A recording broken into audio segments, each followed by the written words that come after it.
Thank you.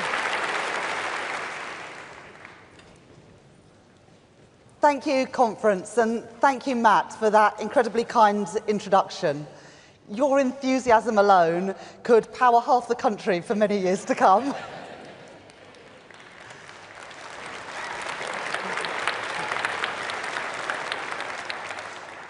Conference. In June, at the GMB Congress, I was proud to announce this Labour government's full backing for Sizewell C, a landmark investment in a new era of nuclear power.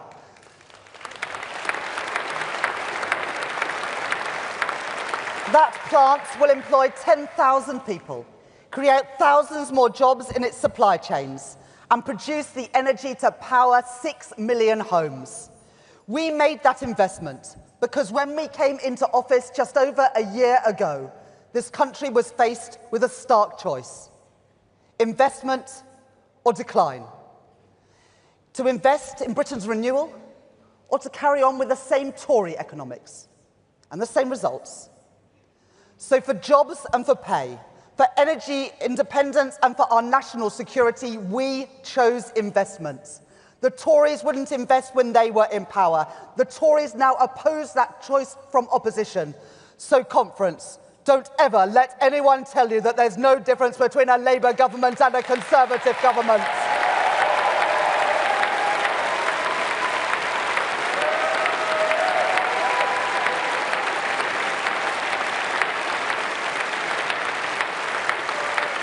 I promised you we would run the economy differently. No longer would we turn a blind eye to where things are made and who makes them, or shrug our shoulders when the national interest is on the line. Because a strong economy must rest on strong foundations. I call that approach Securonomics.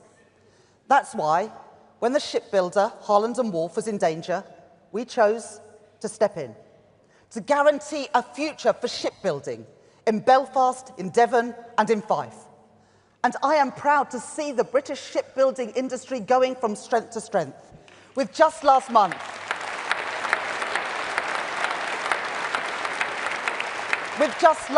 a record £10 billion export order from Norway for Scottish-built frigates.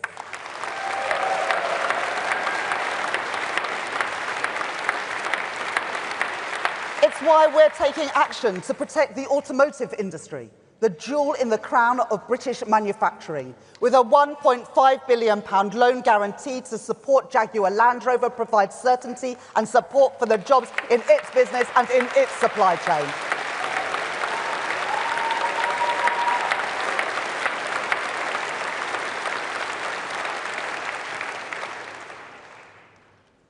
And in April, when the foreign owners of British Steel rejected our offers of support, redirected essential materials overseas, and prepared that company to close, we faced another choice. We could do what the Tories did and stand idly by while jobs and industrial capacity were lost, or we could choose a different path, to take control of that company in the national interest. That was not just an economic choice, but a test of our conviction, our patriotism, and our Labour values. This government was not willing. I was not willing, to tolerate a situation in Britain's steel capacity was fundamentally undermined. And nor was I willing to see yet another working-class community lose its pride, lose the prosperity, lose the dignity that industry provides. So we chose to intervene, to save British steel and the jobs that go with it. The Tories would not back British steel, and they wouldn't back Britain's steel workers. But this Labour government is unequivocal. There must be a future, there will be a future for steel forged here on British soil.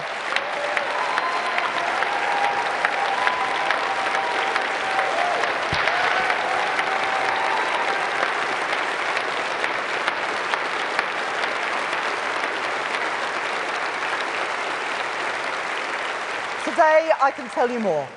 We are introducing new legislation to put our economic security first.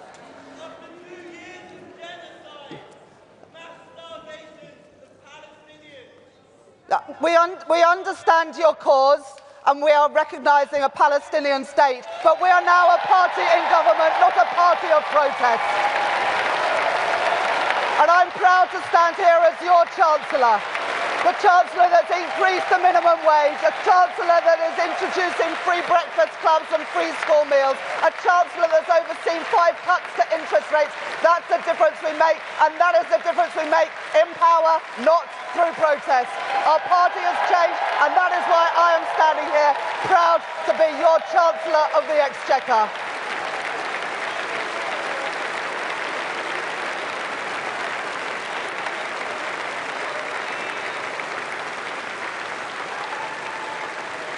We're putting Britain first, empowering us to prioritise British-built ships and British-forged steel, strengthening our national economic security, and creating good manufacturing jobs here in Britain.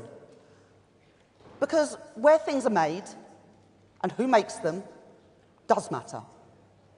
And as we build those new railways and new roads, the new power stations and new runways for this generation and the next, we want the security and the good unionised jobs that come from making things here in Britain. I promised you we'd run the economy differently. The Tories didn't do it, and they still don't get it, but Labour does. So don't let anyone ever tell you that there's no difference between a Labour government and a Conservative government.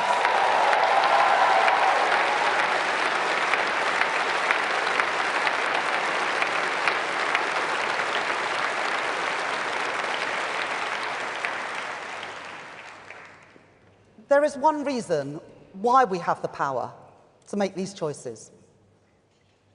It's not a matter of luck or a routine swing in the political pendulum.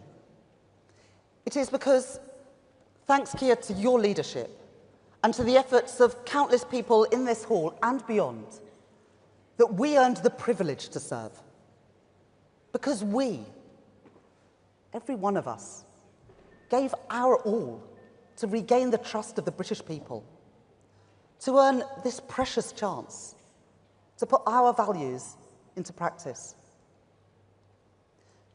Let me tell you what brought me here and what gets me up every morning. Let me tell you what I believe in and what drives me. Conference, you know where I come from. My mum and dad were primary school teachers, and I'm really proud of that. I know how hard they worked to give all the children that they taught the very best start in life. I know how hard all our teachers work.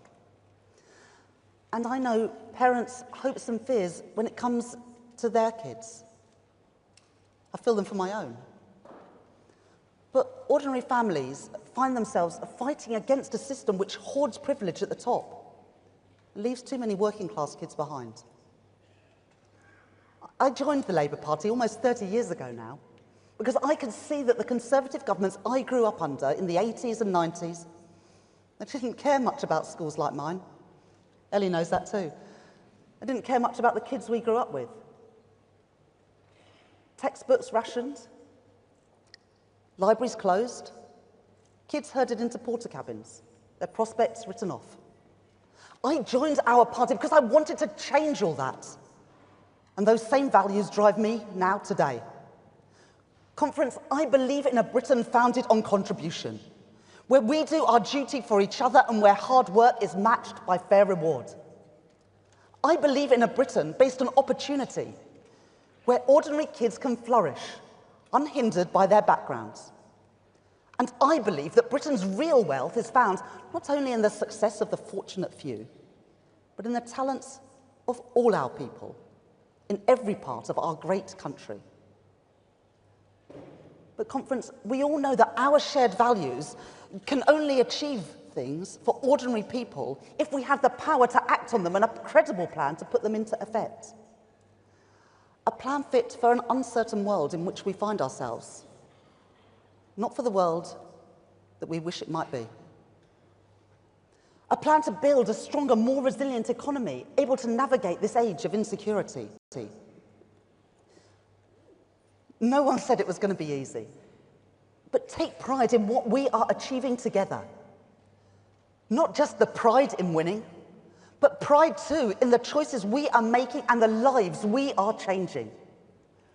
Remember that in every single one of the 451 days that we have been in office, we have achieved more than in the more than 5,000 days that we spent powerless in opposition.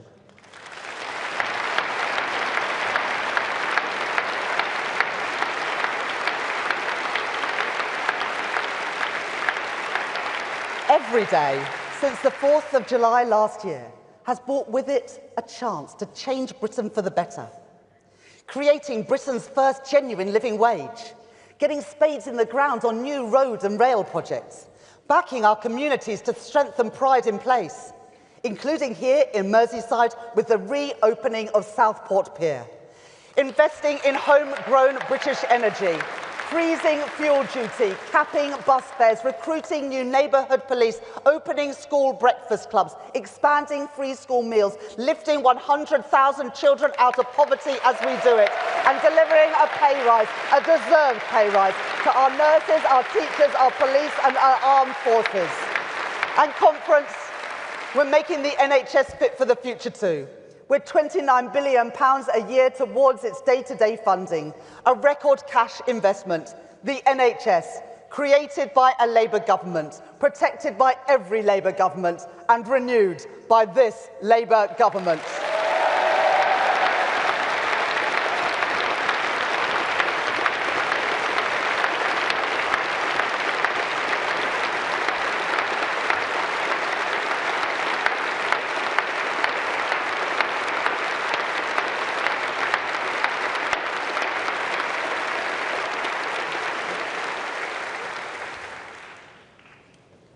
Let me tell you something else we will do.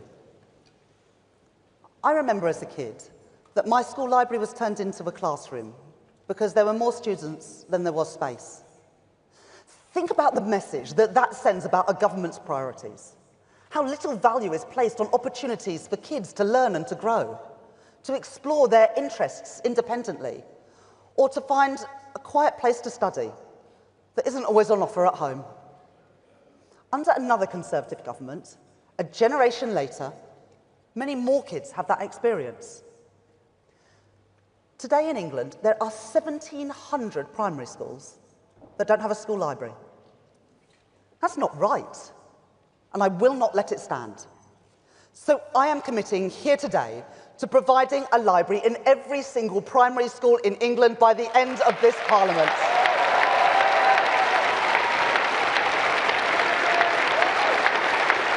That is a statement of my values. That is a statement of the value that this government places on all our children's futures. So conference, the Tories don't make those choices. Reform would never make those choices. So take pride. Take pride in our values put into action. And conference, don't ever let anyone tell you that there's no difference between a Labour government and a Conservative government.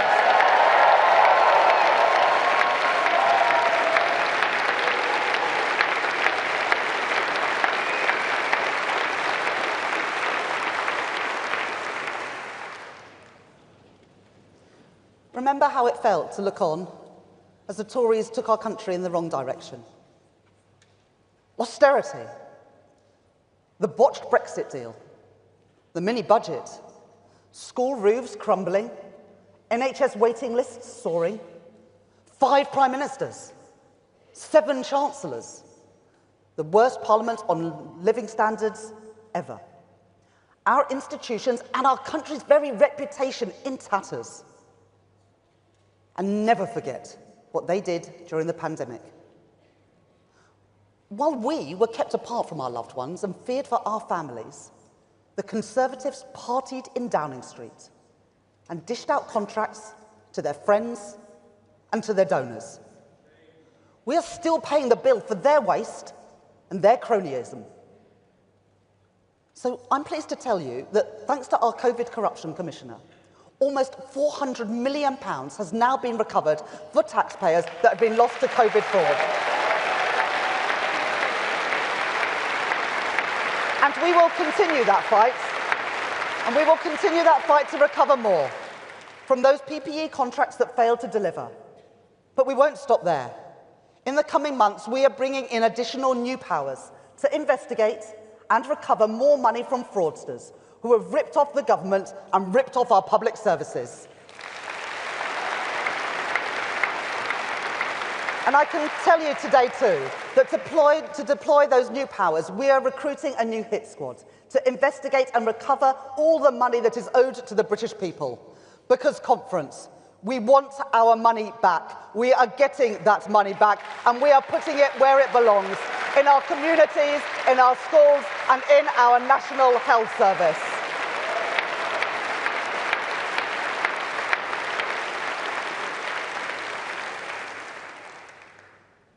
But the most enduring consequences of the Conservatives' time in office come from their economic failure.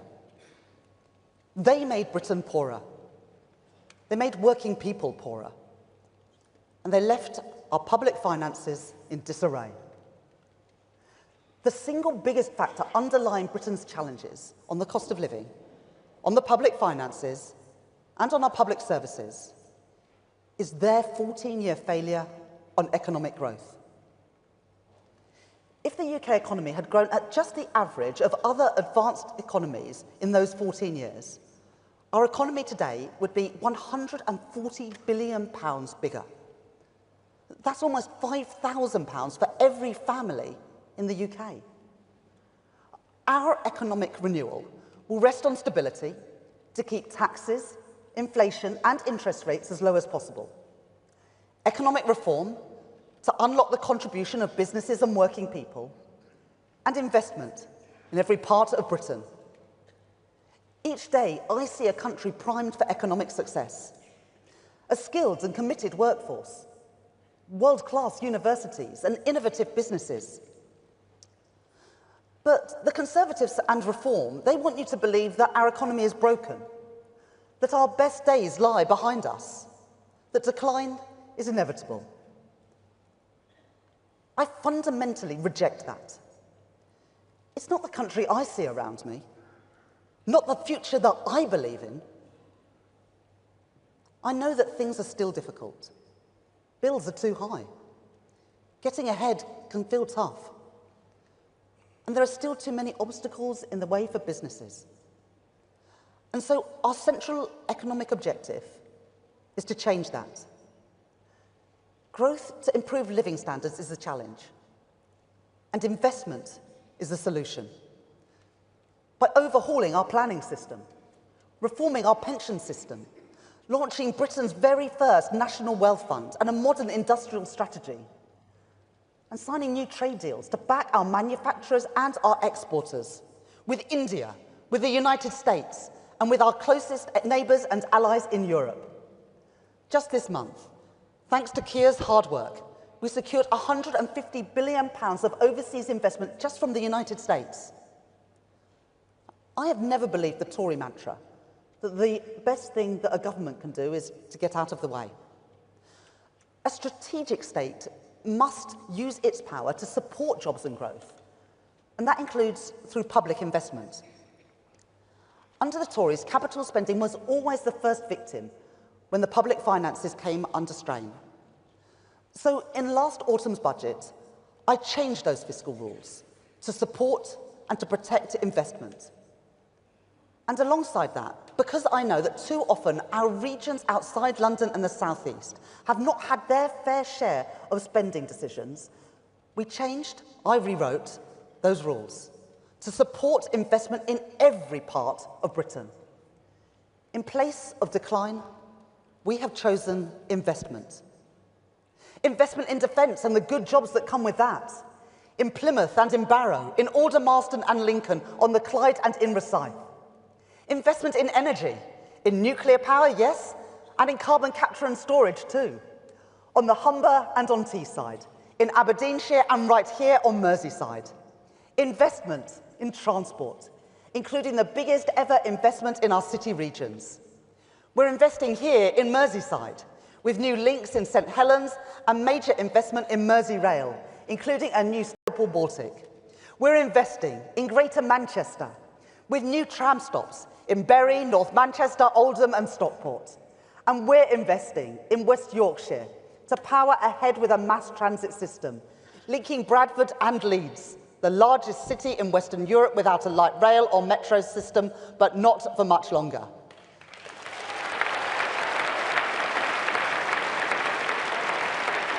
We're investing in South Yorkshire and backing Doncaster Sheffield airports. We're investing in the North East to extend the Tyne and Wear Metro, linking Washington with Newcastle and Sunderland. We're investing in the East Midlands to link up the Trent Arc. We're investing in the West Midlands, extending the Birmingham Metro and backing the Midlands Rail Hub to link Birmingham, Worcestershire and Herefordshire with Wales. And we're investing in Welsh railways with new stations and new infrastructure, the benefits of two Labour governments working together. And we're investing in East-West Rail to join up the Oxford-Cambridge Growth Corridor and Conference, as well as the Transpennine route upgrade to link Manchester, Leeds and York and the towns in between them. This Labour government will push ahead with our plans for Northern Powerhouse Rail. Plans never delivered by the Conservatives, plans opposed by Reform, but backed by this Labour government, a vote of confidence in the north of England, to get people to work, to connect families, to create jobs, and to build prosperity in towns and cities scarred by underinvestment for far too long. That is what we are achieving together, a Labour government working with our Labour leaders around the country, delivering for working people.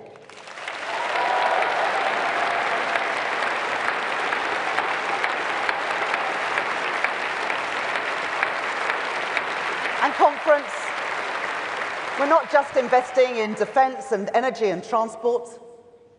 The housing crisis is one of the greatest challenges that we face. Every family deserves the security, safety and the joy of a good home. That is why we are powering ahead with our commitment to build 1.5 million homes in this Parliament. And any plan to match the scale of that housing crisis must involve a major role for social housing, which is why I allocated £40 billion in the spending review just a few months ago. The biggest cash investment into council, social and affordable housing in a generation. So, Conference, don't ever let anyone tell you that there's no difference between a Labour government and a Conservative government.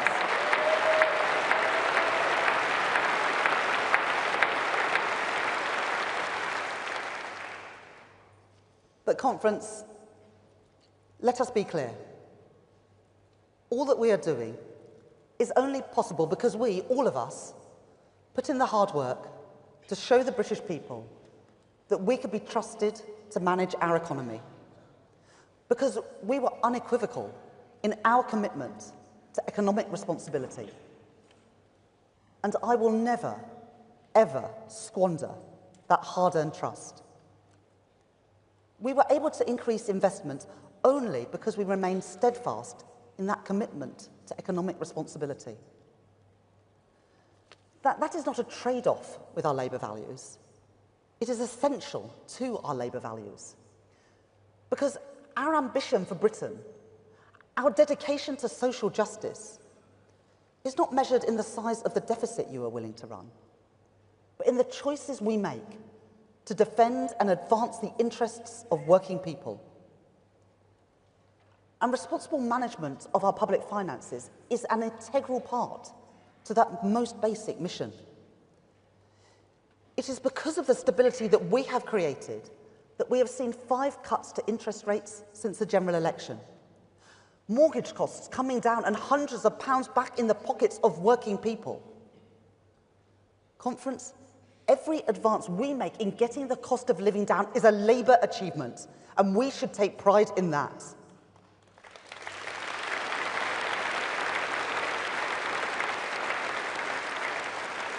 When I said that we must not and would not take risks with Britain's economic stability, that argument was not just for an election. Even now, with the global uncertainty that we have seen ripple through financial markets, there are still critics out there who would too readily forget the consequences of reckless economic choices. Never forget that in 2 hours, one Friday, almost exactly 3 years ago, the Conservatives under Liz Truss sent mortgage costs spiralling, put pensions in peril, and consigned their party not just to defeat, but to utter irrelevance. That was a warning. And the British people will not forgive any party that forgets it. Conference, let us reaffirm our commitment that we will never, ever do what the Conservatives did to ordinary working people in this country.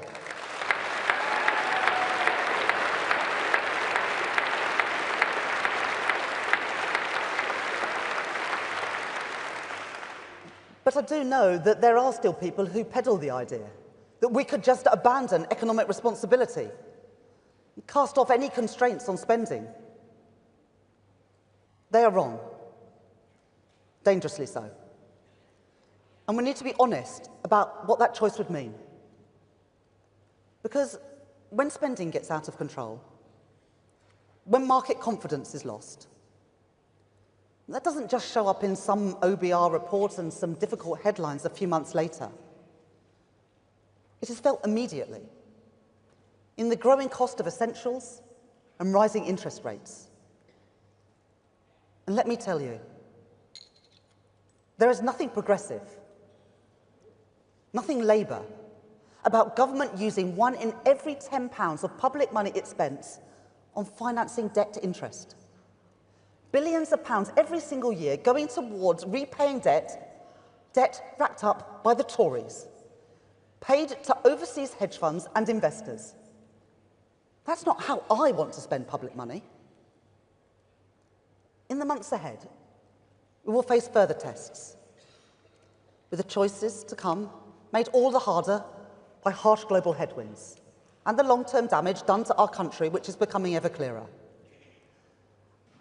Our first year in power was about fixing the foundations. Our second must be about building a renewed economy for a renewed Britain. A renewed economy that works for working people and rewards their contribution. A renewed economy where we reject austerity and support our public services. A renewed economy that supports investment, that gets inflation and borrowing down, and where we build growth in every part of Britain. I will make my choices at that budget. They will be choices to take our country forward. And whatever tests come our way, whatever tests come my way, I make this commitment to you. I will take no risks with the trust placed in us by the British people.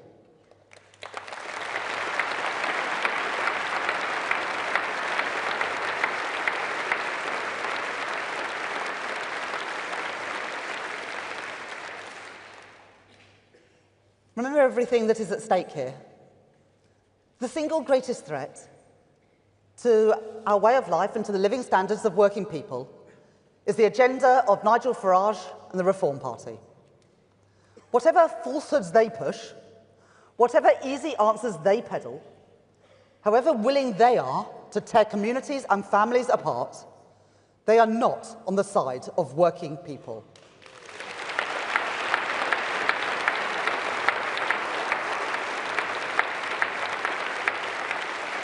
Conference, here are the questions that we must never tire of repeating between now and the next election.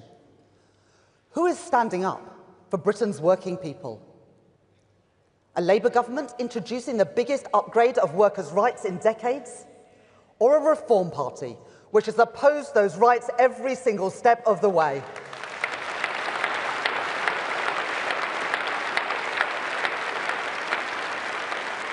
Who is standing up for Britain's interests? A Labour government that stands with our allies, or a Reform Party in bed with Vladimir Putin?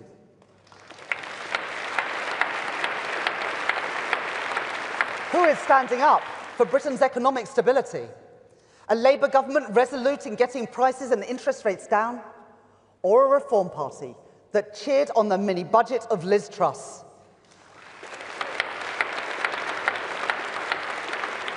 Who is standing up for Britain's businesses? A Labour government that is forging closer relationships with our nearest trading partners? or a reform party who wants to talk Britain down and longs to cut us off from the rest of the world.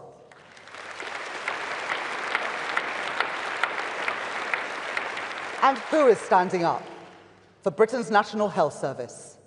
A Labour government investing record amounts in our NHS, or a reform party opposed to the very principle of a publicly funded healthcare system free at the point of use? Every time, on every issue, it is Labour that is standing up for working people and standing up for our national interest.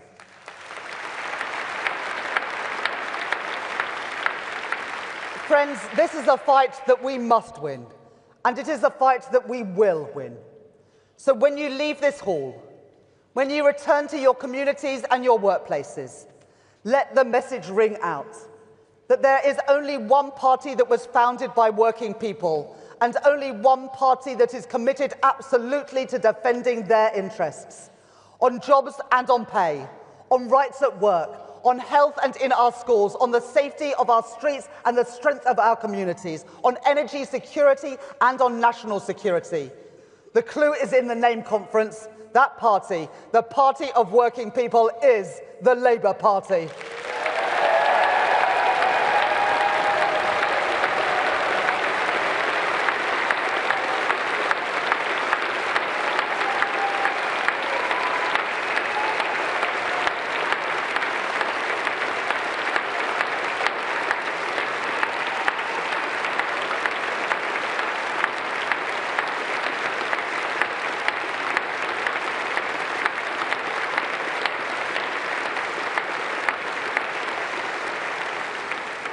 I'll tell you about my patriotism. It's about the strength of our military and the security of our borders, absolutely. But it goes well beyond that. It's about building a country where we recognise that talent is found in every classroom, not just among those at the top. That working people of every background, wherever they grow up, have more in common with each other than those who wish to divide us. That every town and city, every region and nation in this United Kingdom has a part to play in our shared success. A country where we look out for each other, in good times and in bad, where we back British businesses to succeed in the world, and where we back working people too. So that honest work pays a wage that you can afford to live on. Where we recognise that we are strongest when we work together towards that better Britain. A patriotism not measured in how quick you are to exclude, how loudly you shout, how willing you are to exploit every division and distort every challenge that we face. But a patriotism measured in our obstinate determination, our impatience, our commitment to building a better, fairer, more prosperous Britain. That is our patriotic mission. Those are our Labour values. Those are our British values, and we will fight for them.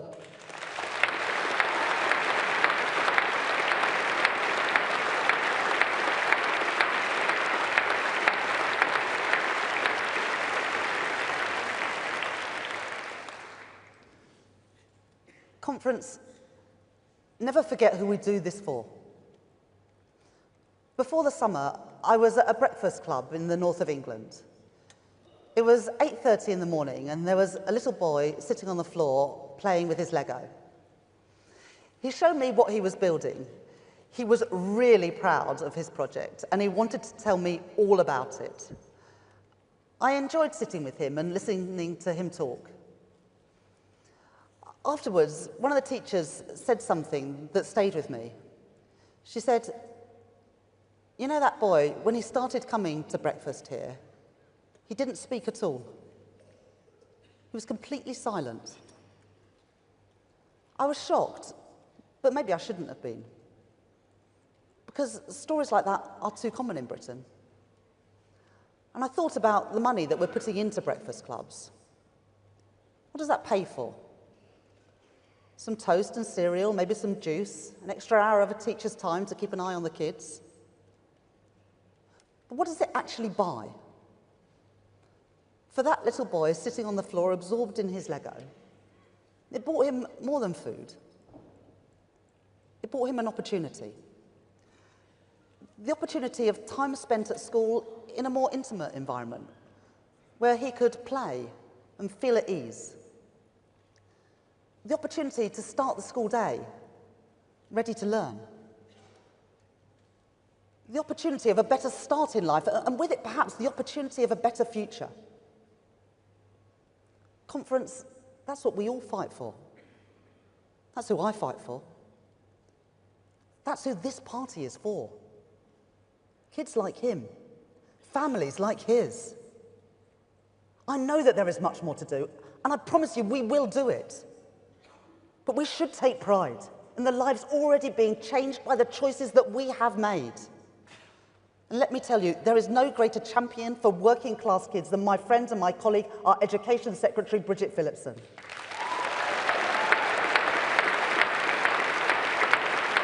Believe me, she will not rest, and I will not rest until those barriers to opportunity are torn down. That is what we are in this for, friends.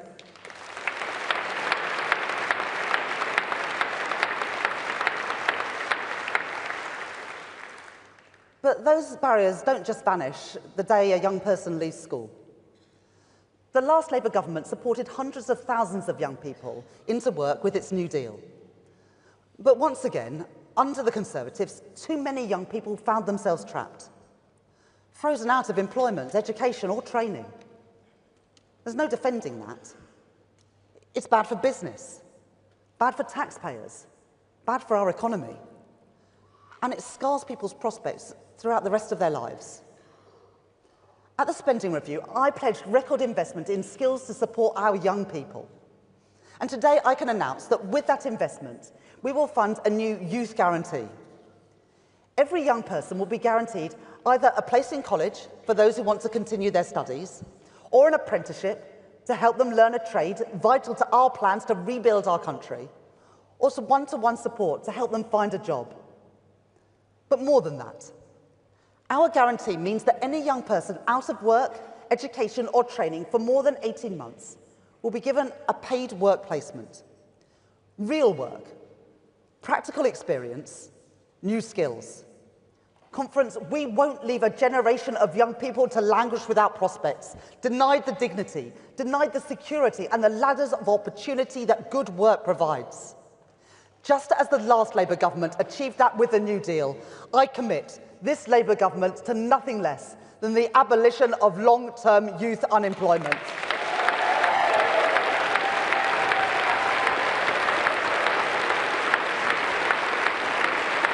We've done it before, Conference, and we will do it again, and that is the difference that this Labour government is making.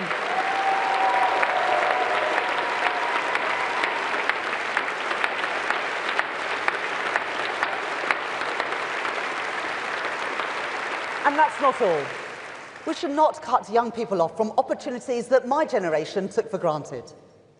And that means rejecting the politics of isolation and division, for which our young people pay the gravest price.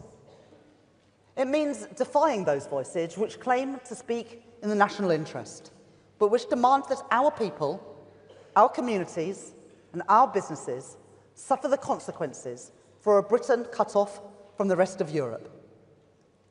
I don't want young people to miss out on the chance to enrich their lives through travel, experiencing other cultures, working and studying abroad. Those opportunities cannot and must not be the sole preserve of the wealthy and the fortunate.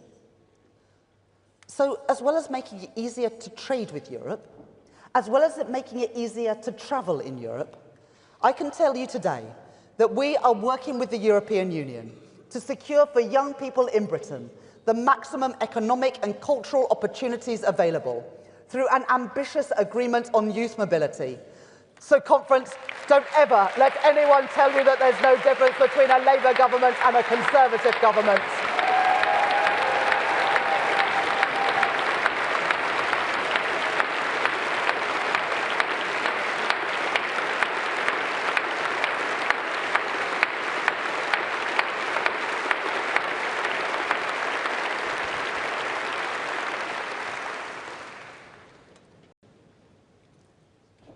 This year has brought its fair share of challenges for our party and our country.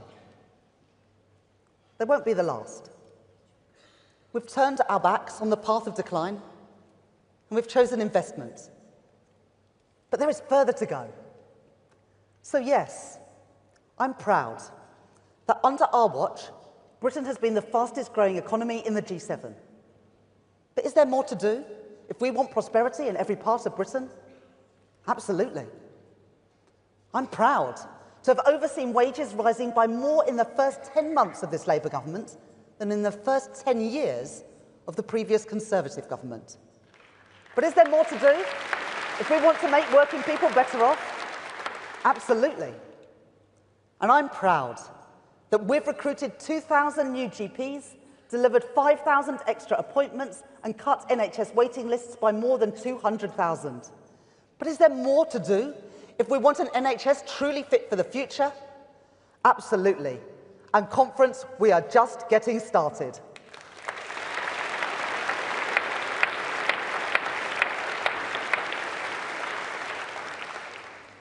So whatever challenges come our way, don't be deterred, because I can see the destination if we stay true to our course. A Britain where every child can flourish, no matter their background or their parents' jobs or where they grow up. And never let anyone tell you that there's no difference between a Labour government and a Conservative government.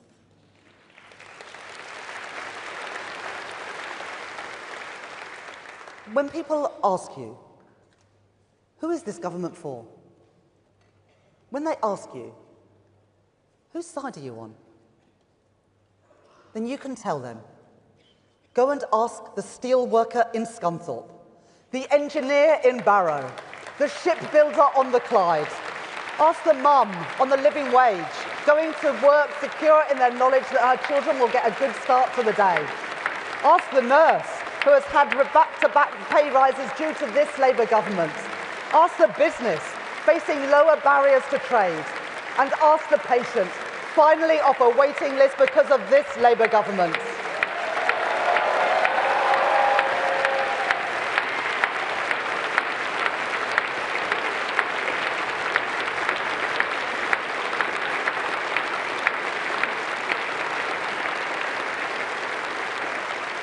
There is further to go. But whatever tests confront us, have faith. Because our party and our country have overcome greater challenges than these. Have faith. Because the opportunity to serve is what we came into this for.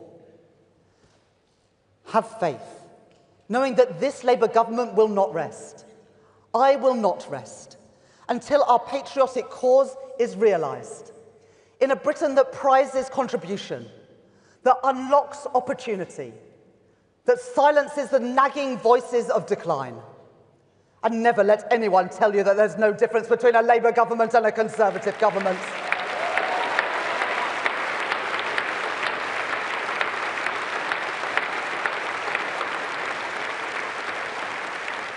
The world may throw challenges our way, but a better Britain is within reach. A Britain where the barriers to opportunity are torn asunder.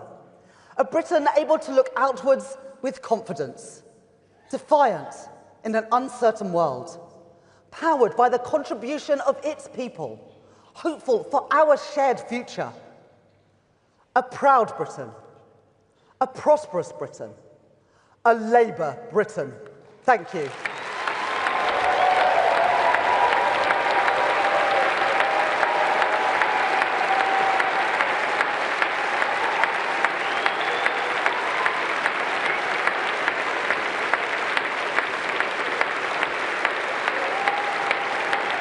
Thank you, conference.